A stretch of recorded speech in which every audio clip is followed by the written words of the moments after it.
Good morning बच्चों। आज हम करेंगे वर्कशीट नंबर 48। चैप्टर 5 से है तत्वों का आवर्त वर्गीकरण। ये है हमारे चैप्टर 5 का नाम। इसमें आज हमें करना है कि किस तरह से आधुनिक आवर्त सारणी में संयोजकता, परमाणु आकार, धात्विक गुणधर्म, अधात्विक गुणधर्म बदलते हैं किसी भी आवर्त और समूह में। सबसे पहले हम देखते हैं संयोजकता। संयोजकता होती क्या है? किसी भी तत्व के आखिरी कोश में उसका अष्टक पूरा करने के लिए वह तत्व कितने इलेक्ट्रॉन लेता है, देता है या शेयर करता है, उन इलेक्ट्रॉनों की संख्या को जो अष्टक पूरा करने के लिए कोई तत्व शेयर करता है, लेता है या देता है, उसे हम बोलते हैं संयोजकता। किसी भी आवर्त में किस तरह से बदलती है ये और समूह में किस तरह से बदलती है, यही हमें पढ़ना है कारण के साथ। आवर्त में बाईं से दाईं ओर जाने पर संयोजकता पहले बढ़ेगी और फिर घटेगी। यहाँ पर एग्जाम्पल दिया हुआ है। अब यहाँ हम देख लेते हैं कि ऐसा होता क्यों है। सोडियम का इलेक्ट्रॉनिक विन्यास यहाँ लिखा हुआ है। आखिरी कोश में 1 इलेक्ट्रॉन है। अष्टक पूरा करने के लिए इसे या तो 7 इलेक्ट्रॉन चाहिए या फिर 1 इलेक्ट्रॉन दे दे। 1 इलेक्ट्रॉन देना ज़्यादा आसान है 7 इकट्ठा करने की बजाय, तो इसकी संयोजकता 1 है। लेकिन जब इन इलेक्ट्रॉनों की संख्या बढ़ जाती है, 5, 6, 7 हो जाती है, तो ये इलेक्ट्रॉन लेकर अपना कोश पूरा करते हैं। अगर 5 है आखिरी कोश में तो 3 इलेक्ट्रॉन और लिए फॉस्फोरस ने और टोटल 8 हो गए। इसी तरह से सल्फर ने भी 2 इलेक्ट्रॉन और लिए, जिसकी वजह से इसका अष्टक पूरा हो गया। यहाँ क्लोरीन को 1 इलेक्ट्रॉन की आवश्यकता है और आर्गन की जो संयोजकता है वो 0 है। क्यों? क्योंकि इसका अष्टक ऑलरेडी पूरा है। अब हम देख लेते हैं कि समूह में संयोजकता किस तरह से बदलती है।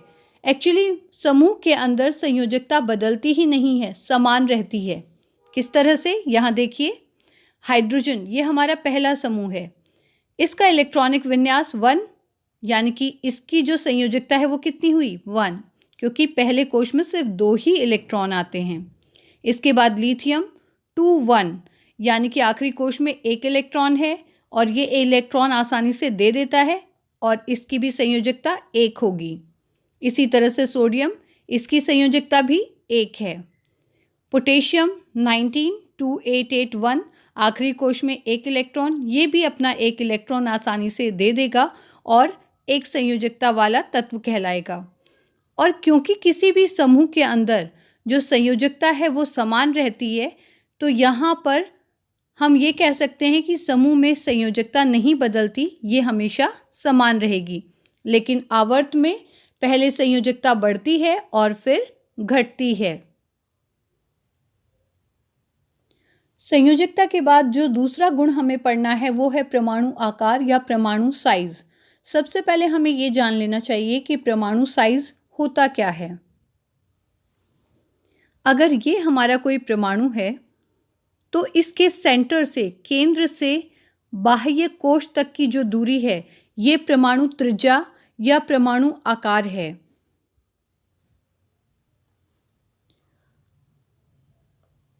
परमाणु साइज से परमाणु की त्रिज्या का पता चलता है। परमाणु के केंद्र से उसके सबसे बाहरी कोश की दूरी ही परमाणु के साइज को दर्शाती है। आवर्त में बाईं से दाईं ओर जाने पर परमाणु त्रिज्या घटती है। यहाँ देखिए, यहाँ सारे के सारे एक आवर्त के तत्व लिखे हुए हैं। सबसे पहले यहाँ लिथियम है। लिथियम के बाहरी कोश में 1 इलेक्ट्रॉन है और बीच में जो प्रोटॉन है 3 हैं। ये 3 प्रोटॉन इस 1 इलेक्ट्रॉन को अपनी तरफ खींच रहे हैं। अब यहाँ पर बीच में आवेश बढ़ गया है और यहाँ 2 इलेक्ट्रॉन है, यानी कि अब बेरिलियम में क्या होगा? 2 जगह से सेंटर की तरफ खिंचाव होगा, यानी कि साइज थोड़ा सा और घट जाएगा। इसके बाद बोरोन में सेंटर में 5 आवेश है और यहाँ पर 3 इलेक्ट्रॉन हैं बाहरी कोश में, यानी कि सबसे बाहर वाला कोश 3 जगह से बीच की तरफ खिंचाव महसूस करेगा। इसी तरह से कार्बन में ये खिंचाव 4 जगह से महसूस होगा। धीरे धीरे अगर हम ये समझें कि एक गुब्बारा है और बीच में से हम इसको खींच रहे हैं, बाहर वाली जो लेयर है गुब्बारे की, तो अगर एक जगह से खींचेंगे तो गुब्बारे का साइज थोड़ा छोटा होगा। अगर दो जगह से खींचेंगे, बीच की तरफ खींचना है हमें, क्योंकि बीच में है पॉजिटिव चार्ज या फिर धन आवेश जो इन इलेक्ट्रॉन को अपनी तरफ खींचता है। यहाँ पर अगर तीन जगह से हम बीच की तरफ इसको खींचेंगे तो साइज और छोटा हो जाएगा। यहाँ पर चार जगह से खींचेंगे तो और छोटा, और इस तरह से धीरे धीरे साइज छोटा होता जाएगा, क्योंकि इलेक्ट्रॉनों की संख्या बढ़ रही है और बीच में जो आवेश है, जो धन आवेश है, उसकी पावर भी बढ़ रही है, जिसकी वजह से वो बाहर वाले इलेक्ट्रॉन को अपनी तरफ ज़्यादा स्ट्रांगली खींचता है, आकर्षित करता है। इसीलिए जब लेफ्ट से राइट यानी कि बाएं से दाईं ओर हम जाते हैं, परमाणु आकार धीरे धीरे घटता जाता है। अब हम देखते हैं कि किस तरह से समूह में परमाणु आकार चेंज होता है। यहाँ एग्जाम्पल लिया हुआ मैंने। फर्स्ट वाला जो हमारा समूह है, इसके सारे के सारे तत्व यहाँ लिखे हैं। हाइड्रोजन में सिर्फ एक कोश होता है, लिथियम में दो कोश होते हैं, दो एक, ये इसके इलेक्ट्रॉन्स हैं। सोडियम में तीन कोश होते हैं, दो आठ एक, जिनमें दो आठ और एक इलेक्ट्रॉन होते हैं। पोटेशियम में चार कोश होंगे और रुबिडियम और सीजियम में कोशों की संख्या बढ़ रही है। अगर हम यहाँ देखें, हर बार एक नया कोश ऐड हो जाता है तो क्या होगा, साइज बढ़ता हुआ नजर आ रहा है या नहीं आ रहा है। तो यहाँ जब भी हम ऊपर से नीचे की तरफ जाएंगे तो परमाणु का आकार क्या होगा, बढ़ जाएगा। क्या होगा, बढ़ जाएगा। क्यों बढ़ जाएगा, क्योंकि हर बार एक नया कोश तत्व में जुड़ रहा है।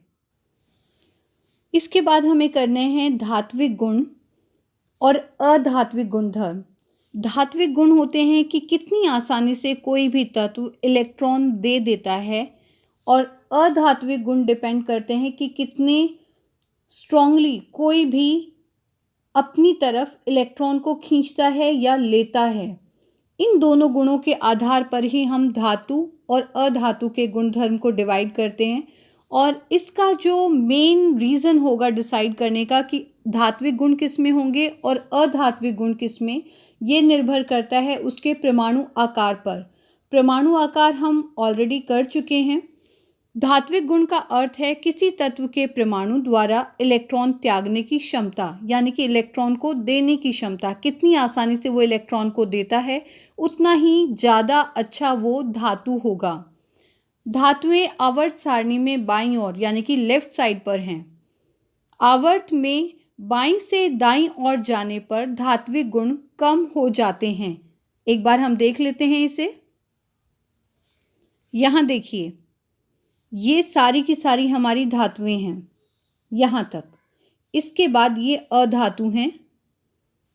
जब हम लेफ्ट से राइट की तरफ आते हैं तो धात्विक गुण कम हो जाते हैं, क्योंकि परमाणु आकार घटता है। अभी हमने थोड़ी देर पहले किया था कि जब हम लेफ्ट से राइट आते हैं किसी भी आवर्त सारणी में, तो उसमें परमाणु का जो आकार है वो धीरे धीरे घट जाता है। और जब ऊपर से नीचे की तरफ जाएंगे, क्योंकि एक नया कोश बढ़ जाता है, तो उसकी वजह से परमाणु का आकार बढ़ता है। और अगर परमाणु बड़ा होता जाएगा तो आखिरी कोश से जो हमारे इलेक्ट्रॉन की आखिरी कोश होंगे, उससे जो दूरी है वो भी क्या होगी, बढ़ जाएगी। यहाँ देखिए ज़रा, सेंटर से, केंद्र से बाहर की जो दूरी है वो बढ़ती जाती है। तो यहाँ पर आकर्षण भी कम लगेगा अगर हम दूर होंगे, और अगर आकर्षण जो है कम होगा बीच की तरफ खिंचाव के लिए, तो इस इलेक्ट्रॉन को हम यहाँ आसानी से निकाल सकते हैं। लेकिन अगर यहाँ साइज छोटा है तो इलेक्ट्रॉन पास में होगा केंद्र के, और केंद्र से इसका खिंचाव ज़्यादा होगा, आकर्षण ज़्यादा होगा, और ये मजबूती से पकड़े रहेगा इलेक्ट्रॉन को, जिसकी वजह से निकालना मुश्किल होगा। लेकिन जैसे जैसे हम नीचे की तरफ जाएंगे, क्योंकि केंद्र से बाहरी कोश की जो दूरी है वो बढ़ जाती है, आकर्षण कम होगा, तो आखिरी कोश का इलेक्ट्रॉन निकालना आसान होगा। इसलिए जब ऊपर से नीचे की तरफ हम जाएंगे समूह में, तो धात्विक गुण बढ़ जाते हैं। एक बार फिर से देखिए, आवर्त में बाईं से दाईं ओर यानी कि लेफ्ट से राइट जाने पर क्योंकि परमाणु आकार छोटा होता है, धात्विक गुण भी कम हो जाते हैं।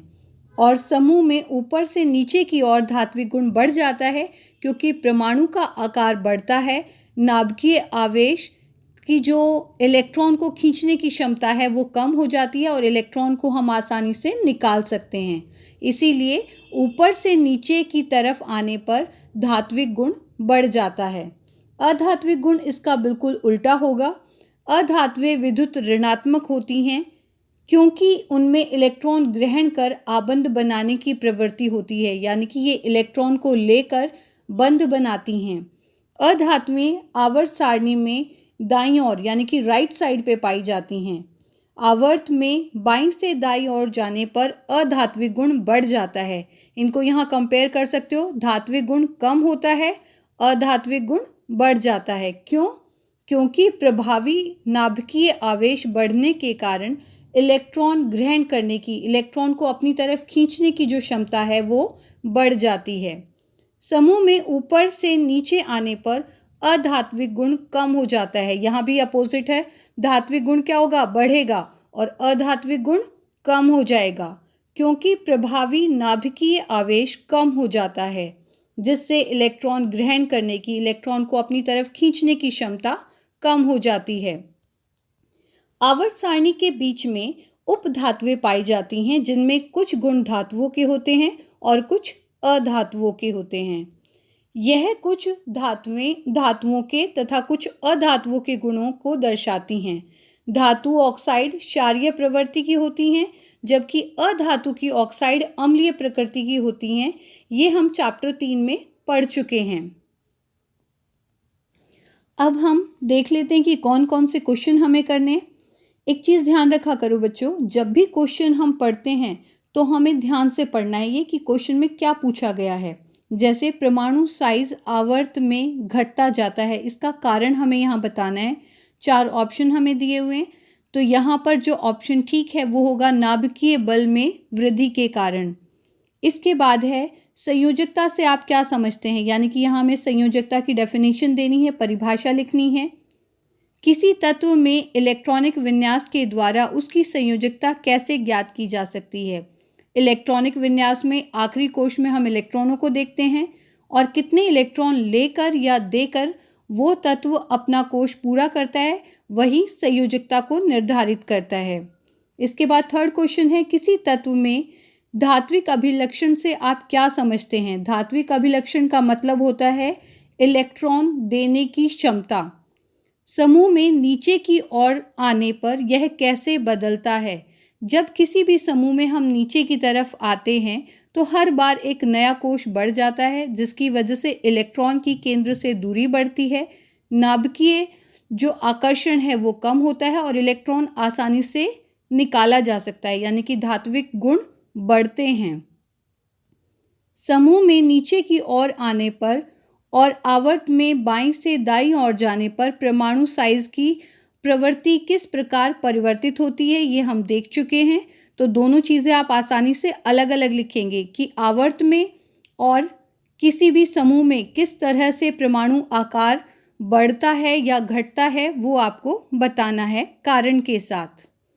इसके बाद फिफ्थ क्वेश्चन, 4 तत्वों पी क्यू आर एस का इलेक्ट्रॉनिक विन्यास लिखना है आपको। तो यहाँ पर चारों के आपको जो तत्व की परमाणु संख्या है वो दी हुई है, तो आसानी से आप जो इसका इलेक्ट्रॉनिक विन्यास है वो लिख सकते हैं।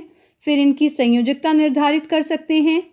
इसके बाद इन्हें किसको इनमें से धातु और किसको अधातु में हम बांट सकते हैं, ये भी आप आसानी से कर लेंगे इनके संयोजकता के आधार पर।